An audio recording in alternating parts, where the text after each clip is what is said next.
Buenas tardes, mi nombre es Adrián Armando Lara Hernández. Voy a presentar mi anteproyecto Vulnerabilidades socioeconómicas de las comunidades mayas por el turismo inmobiliario. Este anteproyecto fue asesorado por el tutor Lisset Selene Fernández Márquez con fecha de elaboración el día 14 de marzo del 2025. Dentro de nuestra agenda tenemos tres capítulos, los cuales constan del capítulo 1, donde vamos a presentar el planteamiento del problema, el objetivo general, los objetivos específicos, los cuales en conjunto buscan explicar por qué se está estudiando esta problemática y cuál es la finalidad de dicho proyecto, y finalmente la justificación, en la cual no solo explico por qué es necesario investigarlo, sino los probables resultados y los beneficios de dicha investigación. El capítulo 2, donde vamos a presentar el marco teórico, el capítulo 3, donde presentaré la metodología usada, e integro mis conclusiones dentro de esta misma presentación. Iniciando con el capítulo 1, me gustaría ingresar con el planteamiento del problema. Parte de este planteamiento está sustentado justamente en el turismo en México, que es uno de los principales motores económicos y un símbolo a nivel internacional sobre cómo hemos crecido en el turismo. Ha sido un crecimiento constante, inclusive después de la pandemia del COVID-19, pero cómo este crecimiento ha sido reflejado en las comunidades mayas, principalmente en la Riviera Maya, ya que el Estado ha celebrado, principalmente en noticias, en periodismo, en ruedas de prensa, cómo el turismo ha contribuido al PIB, al crecimiento del empleo directo e indirecto, pero estas comunidades no han visto dicho desarrollo en su vida cotidiana, que es lo más importante, en su calidad de vida. Esta investigación busca responder entonces a la pregunta: ¿cuáles son las causas de las vulnerabilidades de las comunidades indígenas ante el turismo inmobiliario y cómo pueden transformarse? El objetivo general es analizar las causas de la expansión del turismo inmobiliario para comprender los desplazamientos de las comunidades indígenas, esto es en el uso de suelo principalmente, recordando que parte de las comunidades son poblaciones que se han establecido durante siglos. Entonces, estableciendo un poco de lo que sería el símbolo zapatista, la tierra es de quien la trabaja, no ha sido respetado. Es una causa histórica en nuestro país y aún así estas comunidades siguen siendo desplazadas. Los objetivos específicos es identificar las estrategias políticas, económicas y sociales que permitieron que la construcción inmobiliaria y hotelera se haya visto tan expandida. Tenemos diferentes zonas, como podría ser Playa del Carmen, Cancún, Tulum, es, también Mazatlán, incluso la parte de las islas alrededor de la Riviera Maya, y comprenden una expansión de turismo muy amplia en la que principalmente el foco ha sido hacia turismo y vivienda de lujo, mientras que los trabajadores locales, las comunidades que trabajan, han sido desplazadas a los exteriores con calidad de vida de clase baja, en algunos casos incluso pobreza extrema. La justificación es que en las últimas décadas, como ya lo he mencionado, se ha demostrado la importancia del turismo en México. La Riviera Maya ha sido uno de los principales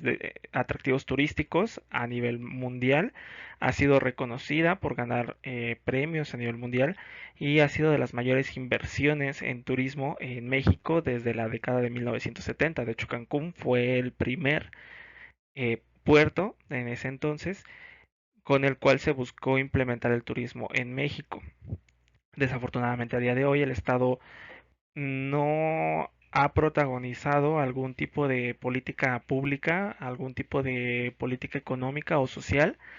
en la cual se haya destacado un beneficio a estas sociedades, sino que por el contrario se puede visualizar que el Estado es una fuerza debilitada, es una fuerza que no tiene injerencia y que en gran parte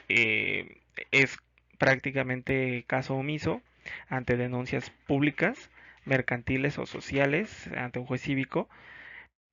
cuando se es afectada una comunidad.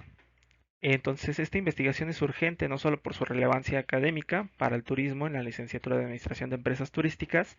sino por el potencial para incidir en las políticas públicas y buscar responder cómo construir un desarrollo que no sacrifique a los pueblos originarios en el altar del progreso. En mi capítulo 2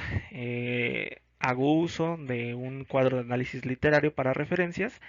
en el cual busco principalmente declarar que no es importante para mí un sesgo en el cual voy a crucificar como mártir a las comunidades, sino que es importante estudiar y comprender en el mayor alcance posible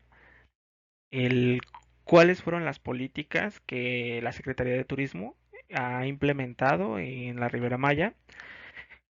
cuáles son los estudios de la teoría de la valorización del suelo, cómo se ha valorizado el suelo, cómo se ha valorizado el turismo en la Ribera Maya, y finalmente cómo las comunidades indígenas han visto reflejados los actores de los agentes públicos y privados en su vida diaria. Dentro de las bases teóricas que se sustentan están principalmente el desarrollo sostenible, que ha sido el principal eje público, y la resiliencia post-pandemia, que habla acerca de la recuperación del turismo en México, así como los futuros objetivos para la Agenda 2030, la cual ha sido una cumbre a nivel mundial por una gran mayoría de países. También, cuáles han sido las teorías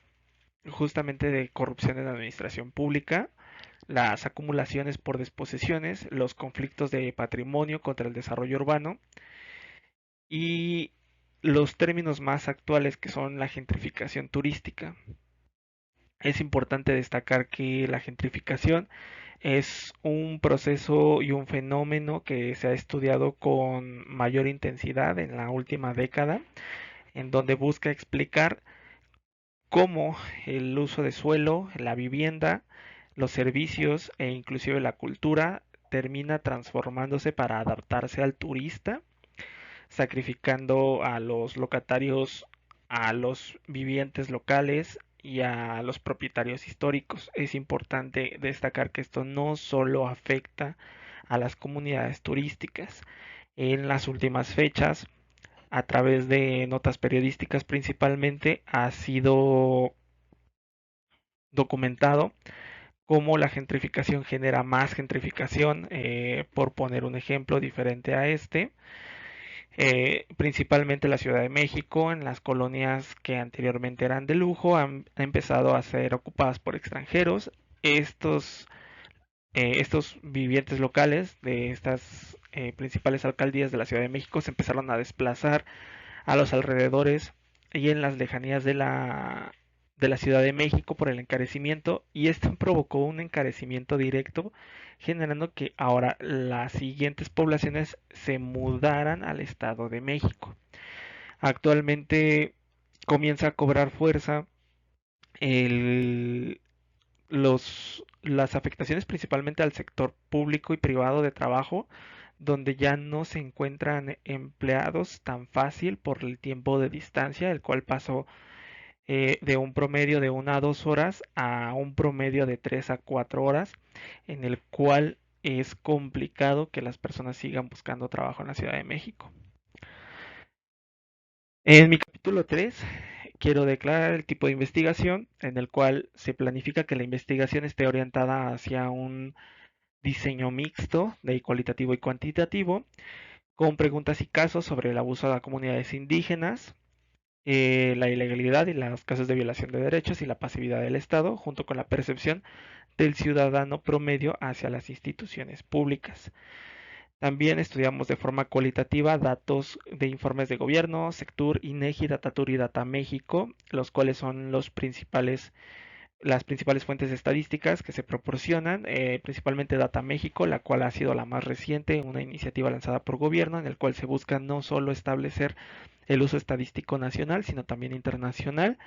y busca funcionar como una poderosa herramienta para muchos sectores administrativos que requieren información cuantitativa. Esto es con el objetivo de no dar una mala interpretación sobre un desinterés gubernamental, sino poder validar y verificar las propuestas y los protocolos establecidos en los informes de gobierno, en las agendas, cuáles son sus resultados y cuáles son los resultados sobre la percepción de las comunidades indígenas en la calidad de vida, en su vida diaria, qué opinan ellos. Esto en conjunto busca darle una mayor opinión a todos los agentes involucrados, generar también un desarrollo integral de este tema, el cual es muy amplio, ya que el fenómeno está estudiado en Ribera Maya, pero se expande a lo largo del país. Dentro de los principales elementos de las técnicas e instrumentos de metodología que vamos a utilizar van a ser las entrevistas. Estas entrevistas están recopiladas por actores periodísticos, ya son periodistas profesionales, los cuales se ha buscado recabar sus notas, en las cuales en algunos casos fueron entrevistas estructuradas, algunas entrevistas semiestructuradas, durante las cuales se fueron dando cuenta que hacía falta más información, y las entrevistas informales, finalmente aquellas en las que y principalmente activistas tienen claros los temas o las vivencias de estas comunidades y se han acercado para poder documentar y exponer esta situación. Las observaciones, las cuales son principalmente de periodistas y activistas, junto con la percepción ciudadana y de las comunidades, y finalmente los documentos y registros que nos han otorgado diferentes instituciones, principalmente públicas, que se encuentran asentadas cerca de bueno, cerca de las zonas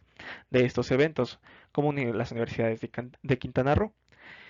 Es importante también reconocer las notas periodísticas, las notas de aquellas empresas que buscan dar teorías sobre la valorización del suelo y finalmente de los informes de gobierno, una nota e información, los cuales nos da directamente las instituciones públicas. Finalmente, para mis conclusiones,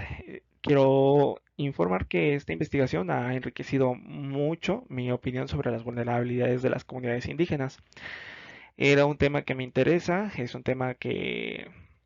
ha estado de cerca para mí, principalmente un tiempo que viví en Quintana Roo, un tiempo que también estuve en Oaxaca y trabajo en la Ciudad de México, que son los tres principales lugares en que han sido una forma personal de poder vivir esta situación, como la expansión del turismo en la Ribera Maya, las decisiones de las instituciones públicas han repercutido en esta situación. Con todo este estudio, aún sigo considerando que el más grande problema es el ausente código ético y moral de los actores públicos y privados, los cuales a costa de del bienestar social, del bienestar de las sus comunidades de origen, eh, le ha dado un beneficio económico personal, porque no es un beneficio económico social, no es un desarrollo social, no beneficia a la población en general, no busca beneficiar a un sector vulnerable, sino busca el enriquecimiento generacional de algunos individuos y cómo las instituciones públicas han coludido este tipo de situación. Creo que se enfrenta a una gran cantidad de desafíos al investigar este tipo de temas. Es importante. Los desafíos que yo pude encontrar fueron aquellos de información, en los cuales tuve que indagar en notas, en tesis, en ensayos, en proyectos de la comunidad académica, periodística y de los activistas de las organizaciones no gubernamentales. Y aún así, creo que hay mucha información que no está estudiada, que hay mucha información que no ha sido encontrada por este tipo de situación. No es una lucha, es una investigación la cual busca a poder compartir este tipo de beneficios e integrar a las comunidades a este tipo de desarrollo para mejorar su calidad de vida. Creo que mi investigación puede establecer una base sólida a través de esta gran recopilación de información sobre nuevas futuras investigaciones mixtas, cualitativas, cuantitativas, en el eje económico, en el eje social, principalmente los más afectados, sobre la extracción de los recursos y el beneficio a individuos a costa de la victimización de grandes comunidades que representan origen en el histórico mexicano. Les agradezco haber colocado atención a mi presentación, la integro para su evaluación y que tengan excelente día.